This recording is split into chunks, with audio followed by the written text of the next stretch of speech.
Scheme అన్నాడు. ఇదే జగన్ గారు చెప్తే వాళ్ళు ఏమన్నారు, జీతాలు ఇస్తాక డబ్బులు లేవన్నారు. మరి ఆ రోజు ఎందుకు చెప్పారు?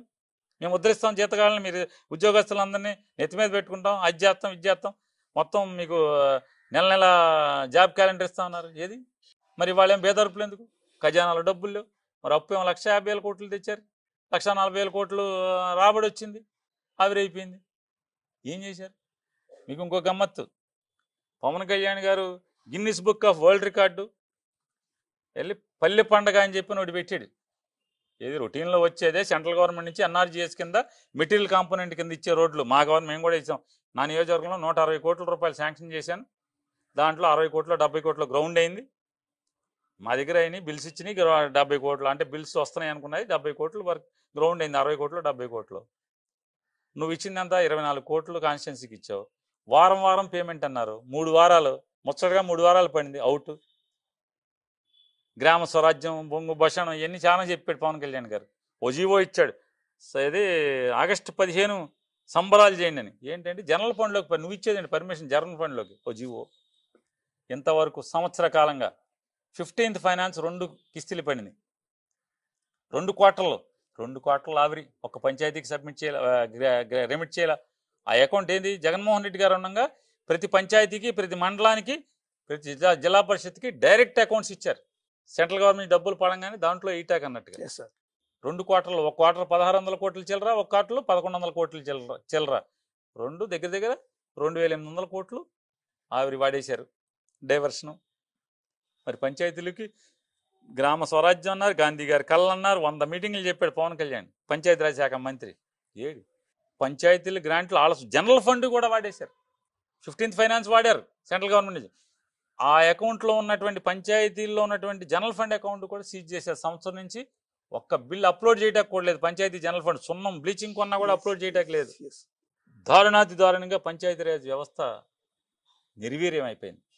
సచివాలయ వ్యవస్థ అని చెప్పన్నారు. ఇవాళ వాళ్ళకి సర్వే చేసినోడే సచివాలయ వ్యవస్థ అద్భుతం అని టీడీపీ వాళ్ళే చెప్తున్నారని చెప్తున్నాడు. వీళ్ళు 150తో గెలిచారు, 160తో గెలిచారని చెప్పిన ఆయన ఇప్పుడు సర్వే చేసి టీడీపీ వాళ్ళే 68% మంది సచివాలయ వ్యవస్థ అద్భుతం అని చెప్పారన్నారు. వీళ్ళు సచివాలయ వ్యవస్థ దండగా అన్నారు. ఇవాళ జగన్ చేసినవి కరెక్ట్ అని ప్రజలు కూడా భావిస్తున్నారు. జగన్ పరిపాలనే బాగుంది, వీళ్ళని అనవసరంగా గెలుచుకున్నామని ఇప్పటికే ప్రజలు భావిస్తున్నారు. కాబట్టి ఖచ్చితంగా ముందుంది వీళ్ళందరికీ ముసళ్ళ పండుగ కూటమి ప్రభుత్వానికి అనేది నాకు కనపడేదని. అంటే మీరు పవన్ కళ్యాణ్ ప్రస్తావన తెచ్చారు కాబట్టి అడుగుతున్నాను. ప్రస్తుతానికి పొత్తులో ఉన్నారు వాళ్ళు. సరే, మొన్న గెలుపులో ఆయన పాత్ర ఎంత ఉంది ఏంటనేది మీకు తెలుసు, అందరికీ తెలుసు. వచ్చే ఎన్నికలకి మళ్ళీ సేమ్ టీం కలిసి ఎన్నికలకు వెళ్ళే అవకాశం ఉందనుకుంటున్నారా? ఒక సీనియర్ నాయకుడిగా మిమ్మల్ని అడుగుతున్నాను. లేదా పవన్ కళ్యాణ్ ఆయన స్వతంత్రంగా ఎదగాలని, ఆయన సొంతంగా సీఎం కావాలన్న ఆలోచన ఉంటుంది ఆటోమేటిక్గా. ఆ సామాజిక వర్గంలో కూడా పవన్ కళ్యాణ్ లాంటి వ్యక్తి సీఎం కావాలని కోరుకుంటారు కాబట్టి ఆ పొత్తు నుంచి బయటకు వచ్చే అవకాశం ఉంటుందా? కలిసి ఎన్నికలకు వెళ్తారనుకుంటున్నారు మీరు? సరే, ఎన్నికల ముందేమో మన కులానికి కూడా సీఎం కావాలి, ఇక చంద్రబాబు కులం జగన్ కులమేనా, మన కులానికి వద్దా, మీకు కులభావం లేదు, మీరందరూ నా వెనకాల ఉండండి, మన కులానికి రాజ్యం తెస్తానని ఆయనే రెచ్చగొట్టాడు కులాన్ని. దాన్ని ఈసారికి ఇతనికి ఏంటి అన్నాడు. అయిన తర్వాత ఇప్పుడు 15 ఏళ్ళు అతనికే వేద్దాం మనందరం కలిసి అని మాట్లాడుతున్నాడు. సరే, అతని తత్వం ఏంటి, అతని బలహీనతలు ఏంటి, అతని అవసరాలు ఏంటి మన పక్కన పెడితే నాకున్న నమ్మకం ఖచ్చితంగా రాబోయే 4 ఏళ్ల తర్వాత కూడా చంద్రబాబు బీజేపీ ఏమన్నా విడిపోతాకేమన్నా విడిపోతే విడిపోవచ్చేమో కానీ పవన్ కళ్యాణ్ చంద్రబాబు నాయుడు గారు కలిసే ఉంటాడు. కలిసి ఉన్నా కూడా ప్రజల ఆగ్రహం ముందు ఎన్టీ రామారావు గారు, ఇందిరాగాంధీ గారి ప్రభుత్వాలే తట్టుకుని నిలబడలేదు. జగన్మోహన్ రెడ్డి గారు లాంటి, అంటే ఆయన ప్రభుత్వంలో లోకల్ బాడీ ఎలక్షన్లు జరిగితే పోటీ పెట్టాక కూడా ధైర్యం చాలక పారిపోయినటువంటి రాజకీయ పార్టీలే గెలిచి వచ్చినాయి. అంటే ప్రజల ఆగ్రహం మొదలైతే ప్రజాగ్రహానికి ఆ అలల తాకిడికి తట్టుకోవటం ఏ కూటమికి, ఎన్ని బంధాలకి, ఎన్ని చట్టపట్టాలు వేసుకొచ్చినా కూడా ఆపటం, నిలువరించటం ఎవడి వల్ల కాదనేది నా బలమైన నమ్మకం. అంటే ఓటమి కారణాల మీద ఈ సంవత్సర కాలంలో పోస్ట్ మార్టం చేసుకున్నారండి పార్టీ? ఓటమి కారణాల మీద ఏమవి ఉంటాయని విశ్లేషణ చేసుకున్నారు. దానిలో ఏమేమి ఉంటాయో ఆయన మనం ఎక్కడెక్కడ లోపాలు జరిగినాయో అన్నీ చూసుకున్నారు. దాన్ని సరి చేసుకుంటానే వెళ్తున్నారు. అంటే తప్పులు కూడా క్యాలిక్యులేట్ 100%. చేసుకున్నారా ఈ తప్పులు సార్ చేసి ఒక ఉండకపోతే తప్పు ఈ చేసి తప్పులు ఉండకపోతే బాగుండేది అని తప్పులు అంటే అది తప్పు అని చేసేప్పుడు తెలియదండి. ప్రజలు తప్పుగా అర్థం చేసుకున్నప్పుడు దాన్ని భావన ప్రజలు ఇది మనని అర్థం చేసుకోలేదు అనిపించినప్పుడు అరే ప్రజలు అర్థం చేసుకోలేని పరిస్థితుల్లో మనం నిర్ణయం తీసుకోవాలి, అది ఒకసారి పునరాలోచన లేదా ప్రజల అభిప్రాయాన్ని ఒకసారి తీసుకున్నా బాగుండేదని ఏ పాలకుడైనా అనుకుంటాడు, ఎంత అనుభవకున్నాడు. Yeah, yeah. దానిలో భాగంగా అట్లాంటివి ఏమన్నా ప్రజలకి అంటే మనం మంచి అనుకున్నది వాళ్ళు పొరపాటున అర్థం చేసుకున్నది లేదా ప్రచారం పొరపాటుగా జరిగింది, దాన్ని ఎలా తీసుకెళ్తే బాగుండేది. ఒక పని ఇప్పుడు ల్యాండ్ టైటిలింగ్ యాక్ట్ ఉంది, ఇవాళ చంద్రబాబు నాయుడు అంత విషం చిమ్మినోడు ఇవాళ అదే చట్టాన్ని కొనసాగిస్తున్నాడు. పేరుకి చట్టాన్ని తీసేశాడు కానీ అదే పని కొనసాగిస్తున్నాడు.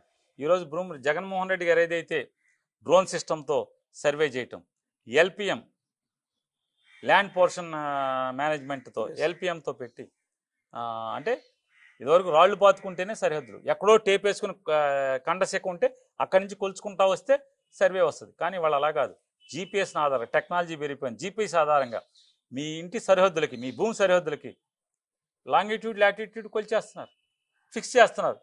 ఇక అది రాళ్ళు పీకినా ఏం పీకినా అది మారదు, ఎవడు ఆక్రమించుకున్నా కూడా మీ ఆస్తిని మార్చలేరు. జగన్మోహన్ రెడ్డి గారు అదే తీసుకున్నాడు, అది తప్పు అన్నారు, ఇవాళ అదే కొనసాగిస్తున్నారు. మరి జగన్మోహన్ రెడ్డి గారు తప్పు అన్నప్పుడు ఈ చంద్రబాబు నాయుడు కూటమి ప్రభుత్వం కొనసాగించకూడదు కదా, మరి ఎందుకు కొనసాగిస్తుంది అంటే మా ప్రభుత్వం దాన్ని ఇంప్లిమెంట్ చేసేప్పుడు ప్రజలకు అవగాహన కలిగించి చేస్తుంటే బాగుండేదమ్మా. మంచి నిర్ణయం చేసాం, అద్భుతమైన నిర్ణయం, ప్రపంచంలో అత్యంత శ్రేయస్కరమైన అత్యంత పటిష్టమైనటువంటి సర్వే వ్యవస్థ జగన్మోహన్ రెడ్డి గారు మనం చేపట్టింది.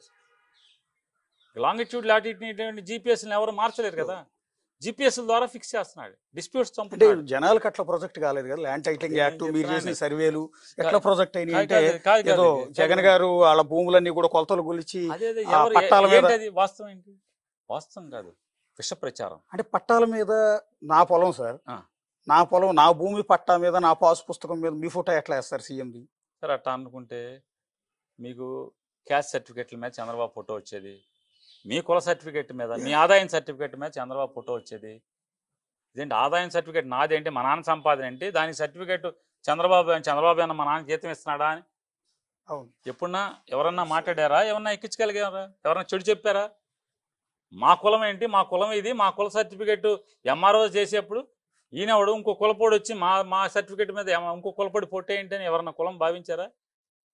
ఆ చెడు కూడా ఎవరు చెప్పలా, తప్పుడు ఆలోచన ఎవరు చేయలా, వీళ్ళకి వచ్చింది ఆ తప్పుడు ఆలోచన. పాలకుడిగా నేను ఒక మంచి సిస్టాన్ని తీసుకొచ్చాను, అంటే అద్భుతమైన పటిష్టమైన, అది చెప్పుకోవటంలో కూడా ఫెయిల్ అయ్యారేమో. నేను అదే చెప్తున్నా ఎక్కడ మంచి నిర్ణయం తీసుకుని మంచి ఆలోచన చేసి కూడా ఎందుకు ప్రజల్లో మంచిగా మనం భావించేలాగా ఎందుకు చేయలేకపోయాము, ఇట్లాంటి ఉన్నప్పుడు ఆయన సరి చేసుకుంటున్నాం. ఒక ఆంధ్రప్రదేశ్ ఓటర్గా నేను కూడా మీ జిల్లా వాస్తవుడిగా నాకు అనిపించింది ఒకటి చెప్తాను సార్, జర్నలిస్ట్గా కాదు, ఇష్టం వచ్చినట్లు దూషించటం యాజ్ ఎ ఓటర్గా చెప్తున్నా, అది మీకు శాపం అయింది అని అంటున్నాను. నేను ఏమంటానంటే మొన్నటి ఎన్నికల్లో భువనేశ్వర్ గారిని ఉద్దేశించి ఇష్టం వచ్చినట్టు వల్లభనేని వంశీ గారు అలా మాట్లాడటం ఎంత దారుణమైన మాట కదా, ఎవరు యాక్సెప్ట్ చేయరు కదా. అండ్ దెన్ రెండోది పవన్ కళ్యాణ్, అదే వంశీ మోహనం నాది పొరపాటే, అక్కయ్యని అట్లా మాట్లాడటం పొరపాటే. ఆ అక్కయ్య కొడుకు సుమారుగా ఒక 100 యూట్యూబ్ ఛానల్స్తో అతని ఆస్తిలోనే పెట్టించి నా పిల్లల్ని నా భార్యని తిడతంటే తట్టుకోలేక మాట్లాడాను, అయినా కూడా నా మాటలు వెనక్కి తీసుకుంటున్నాను, నన్ను క్షమించి అక్క అని చెప్పి మాట్లాడాడు. అది ఎవరికి అక్కర్లేదు, అంటే ఏమాత్రం ఇప్పుడు జగన్మోహన్ రెడ్డి గారు ఏమన్నా అనిపించాడా? జగన్మోహన్ రెడ్డి గారు పక్కన కూర్చుండగా అసెంబ్లీలో వంశీ మాట్లాడా? జగన్మోహన్ రెడ్డి గారు బహిరంగ సభలో కూర్చుంటే వంశీ అన్న ఆ డయాస్ మీద నుంచి అన్నవరం వెళ్తే మాట్లాడా? అతను ఒక ప్రైవేట్ యూట్యూబ్ ఛానల్కి ఇచ్చిన ఇంటర్వ్యూలో అది మాట్లాడాడు. అది జగన్మోహన్ రెడ్డి గారు చూడాలని రూల్ లేదు కదా, ఆ జగన్మోహన్ రెడ్డి గారు ఏం చూడలేదు కదా. అంటే మీకు ఇక్కడ లాజిక్ చెప్పండి, మీరు కూడా ఆ రోజు అసెంబ్లీలో ఉన్నాను. నేను జర్నలిస్ట్గా అడగట్లే, ఇక్కడ పబ్లిక్గానే అడుగుతున్నా. ఆ రోజు చంద్రబాబు గారు అసెంబ్లీ నుంచి నమస్కారం పెట్టి వెళ్ళిపోయిన రోజు నేను 45 ఏళ్ల నుంచి పరువు కోసం బతుకుతున్నాను. నా పరువు తీశారు. వాళ్ళు నా భార్యను ఉద్దేశించి దారుణంగా మాట్లాడారు. ఆ రోజు అంబటి సార్ రాంబాబు నేను అసెంబ్లీలో మీరు అంబటి మీరు రాంబాబు మీరు మీరు అంటున్నారు కదా, నేను ఒక మాట కాదు చెప్తాను. కదా అంబటి రాంబాబు వినండి ఆ రోజు వినండి అసెంబ్లీలో నేను ఒక మాట చెప్తాను. ఏమన్నారు? మాధవరెడ్డి గురించి కూడా నేను మాట్లాడాల్సి ఒక ఉంటుంది మాట అన్నమాట. నేను ఒక మాట తర్వాత చెప్తాను. లోకేష్ ఎవరికి పుట్టారు అన్నమాట అసెంబ్లీలో ఎమ్మెల్యేలు అన్నది అన్ని రికార్డెడే కదా. లోకేష్ ఎవరికి పుట్టారని పొరపాటున అనలా, రికార్డెడ్ ఉన్నాయి కదా. అనలేదు. మీరే రేస్ రికార్డ్ ఓపెనే, నేను Yeah. అన్నాను అది అనలేదు, అది అనలేదు. రెండోది మీరు ఇంతగా మాట్లాడుతున్నారు కదా, సీమరాజు అనే ఒక ఎదవ, యా వినండి, ఉమ్. అసలు నా భార్యకి ఏం సంబంధం? నా భార్య గురించి అసభ్యంగా అసహ్యంగా ఒక తోటి ఆడ మనిషి గురించి మాట్లాడినంత అసహ్యంగా మాట్లాడాడు. అటువంటి ఆడితో నువ్వు అంటే బాగా మాట్లాడావు అని చెప్పి చంద్రబాబు ఇట్ట ఫోటో దిగాడు. ఈ మధ్య సీఎం అయ్యాక దిగాడు. దాని అర్థం ఏంటి? యా, రేపొద్దు అంటే అదే మీరు చెప్తున్నా, అధికారంలోకి మీ వచ్చాక భార్యని అంటేనేమో యా, అనకూడదు ఎవరు, కానీ ఊరందరి భార్యని నువ్వు అనిపిస్తావు. వంశీని ఎప్పుడు కూడా జగన్మోహన్ రెడ్డి గారు బాగా మాట్లాడే వంశీ భలే మాట్లాడేవని అనలా, తెలియదు ఆయనకి. అసెంబ్లీలో ఆయన అడిగాడు, ఏంటి అసలు ఈ గొడవ ఏంటి, రచ్చ ఏంటి, ఇదంతా ఏం జరుగుతుందని ఆయన అడిగాడు. అసలు ఏంటిదంతా అంటే అప్పుడు ఇదంతా జరిగిందని చెప్పారు. కానీ అది మీకు ఆ, డ్యామేజ్ అవ్వలేదు ఎన్నికల్లో? ఎవరని ఆ మాట సార్ ఆ మాట మీ పార్టీకి డ్యామేజ్ అయిందా? జరిగిందా లేదా ప్రజలు చెప్పాలి, జరిగిందా లేదా ప్రజలు చెప్పాలన్న. అంటే వంశీ అన్న మాటని అదే ఒక ప్రైవేట్ యూట్యూబ్ Yeah. ఛానల్లో మాట్లాడిన దాన్ని వైఎస్ఆర్ కాంగ్రెస్ పార్టీకి జగన్మోహన్ రెడ్డికి ఆపాదించి తప్పుడు విష ప్రచారం చేశారనేది మేము చెప్పే మాట. అది జగన్మోహన్ రెడ్డి గారి ఆలోచన కాదు, జగన్మోహన్ రెడ్డి గారి సంస్కారం కాదు అట్లా మాట్లాడించడం. వంశీ వెంటనే దాన్ని నాది తప్పు అక్క, ఇట్లాగే చెప్పాడు, అక్క నాది తప్పు నిన్నంటాం, కాకపోతే నీ కొడుకు నా కూతుర్ని భార్యని తన సొంత యూట్యూబ్ ఛానల్ ద్వారా పోషించే యూట్యూబ్ ఛానల్ ద్వారా వాళ్ళని తిట్టించాడనేది తప్పుతో మాట్లాడాను. అయినా అది పొరపాటే, వెనక్కి తీసుకుంటున్నాను, నన్ను మన్నించమని మాట్లాడాడు. మన్నింపు కన్నా పెద్ద శిక్ష ఏముంటుందన్న? నన్ను మన్నించండి నేను పశ్చాత్తాపడతాను. పశ్చాత్తాపానికి మించి ఇంకేమైనా ఉంటుందా? భారతిరెడ్డి గారి గురించి మొన్న ఒక టీడీపీ కార్యకర్త కిరణ్ అనేవాడు చాలా దారుణంగా మాట్లాడాడు. ఏం చేశారు? దాన్ని మాట్లాడి ఏం చేశారు? ఇమీడియట్ గా గంటల్లో అతను హైదరాబాద్ నుంచి ఈడ్చుకొచ్చి లోపల పడేశారు. ఏం ఈడ్చుకొచ్చారు? ఎవరు చెప్పారు? ఆ. ఈడ్స్ కోసం సమాజం కోసం ఆయన్ని రమ్మని, ఆ. ఆయన కారేసుకు రమ్మని, ఇవన్నీ డ్రామాలు సార్. ఆయన కారేసుకు రమ్మని నేను చెప్తున్నా. ఇప్పుడు సీమరాజ్య గారిని ఏం లాక్కొచ్చావు? నేను మీడియాలో 2-3 సార్లు మాట్లాడా. ఇట్లా మా ఇంట్లో ఈ కిరణ్ గాడు నా వైఫ్ గురించి కూడా మాట్లాడాడు, నా భార్య గురించి మాట్లాడాడు. నేను చెప్పాను మీడియాలో. ఎప్పుడు లాక్కొచ్చావాడిని? లాక్కు రాలేదే. అంటే మీకు డ్యామేజ్ అయిపోతుంది అనుకుని భారతిరెడ్డి గారిది మాట్లాడితే డ్యామేజ్ అవుతుంది కాబట్టి రాజకీయ ఎత్తుగడ తప్పితే సంస్కారం కాదు. సంస్కారం అయితే నేను కంప్లైంట్ చేసినప్పుడే మీరు కంట్రోల్ చేస్తారు కదా. చంద్రబాబుది సంస్కారమే, నిజమైన సంస్కారమే, నటన కాదు, రాజకీయ ఎత్తుగడ కాదు, అతను చాలా బాగా స్పందించాడనేది నిజమైతే, మీరు చెప్పేది కిరణ్ గారిని అరెస్ట్ చేయడంలో అది నిజాయితీతో కూడిన అరెస్ట్ అని మీరు నమ్మేదైతే, నేను కంప్లైంట్ చేశాను, నేను మీడియాలో మాట్లాడాను, వీడియోలు చూపించాను. సీమరాజయ్య గారు ఆ కిరణ్ గారు నా భార్య గురించి అంత అసభ్యంగా మాట్లాడారో అని నేను ఇద్దరి గురించి చెప్పాను. ఏం చేసావు? ఈ రోజుకి ఆడి మీద భుజం మీద ఫోటో వేసి దిగావు తప్పితే సీమరాజు గురించి అంటే జగన్మోహన్ రెడ్డి గారి భార్యని అనేప్పటికీ విపరీతమైన అంటే బాహుళ్యంలోకి విపరీతంగా చొచ్చుకుపోయి నీకు నష్టం జరుగుతుంది అనేటువంటి ఎత్తుగడతో ఆయన్ని తీసుకురావడం తప్పితే, నీకు నిజంగా సంస్కారం ఉంటే నా భార్య గురించి వాళ్ళిద్దరూ మాట్లాడినప్పుడు ఈ రోజుకి నువ్వు భుజం మీద ఫోటోలు వేసి దిగుతున్నావు తప్పితే ఏం చర్యలు తీసుకున్నావు అని చెప్పి. మీరు అన్నట్టు ఆ రోజు లాగా జగన్మోహన్ రెడ్డికి నటించడం చేత కాదు.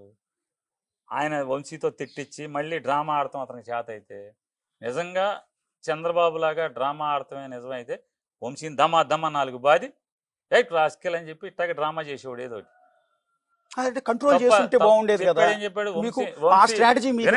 చెప్పాడు వంశీ అది మాట్లాడటం తప్పు, అతను వెనక్కి తీసుకోమని ఆయనే చెప్పాడు జగన్ గారే. చెప్పకపోతే వంశీ వెనక్కి తీసుకుంటాడా? చివరిగా ఒక్క మాట అండి, అంటే బేసిక్గా ఇప్పుడు రెడ్ బుక్ని చూస్తే మొత్తం వైసీపీ నాయకులందరికీ కూడా కొంతమందికి ఏమో గుండె జబ్బులు వస్తున్నాయి, ఆపరేషన్ చేయించుకుంటున్నారు, ఇంకొంతమంది ఏమో పారిపోతున్నారు, ఇంకొంతమంది ఏమో వణుకు పుడుతోంది అని లోకేష్ గారు పదే అంటూ ఉన్నారు. నిజమేనా అది? నిజంగా రెడ్ బుక్ని చూసి వైసీపీ నాయకులు వణికిపోయే పరిస్థితి ఉందా? లోకేష్ గారు గన్నవరం పాదయాత్ర మీటింగ్లో ఆయన మాట్లాడారు. వంశీకిను గుడివాడ ఎమ్మెల్యేకిను గన్నవరం ఎమ్మెల్యేకి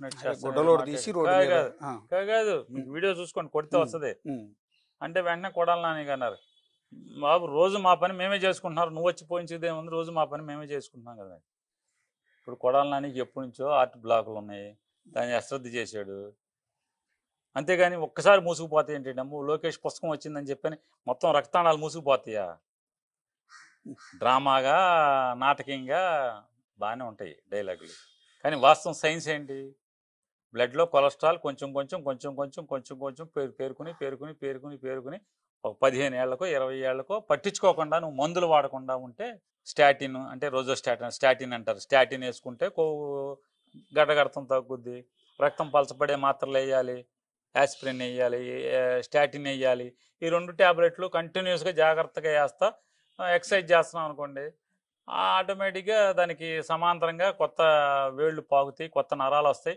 ఈ బ్లాకులు అక్కడితో ఆగిపోతాయి అవి అశ్రద్ధ చేసాం అనుకోండి బ్లాకులు పెరిగిపోతాయి బైపాస్ చేయాల్సి వస్తుంది మీకున్న సమాచారం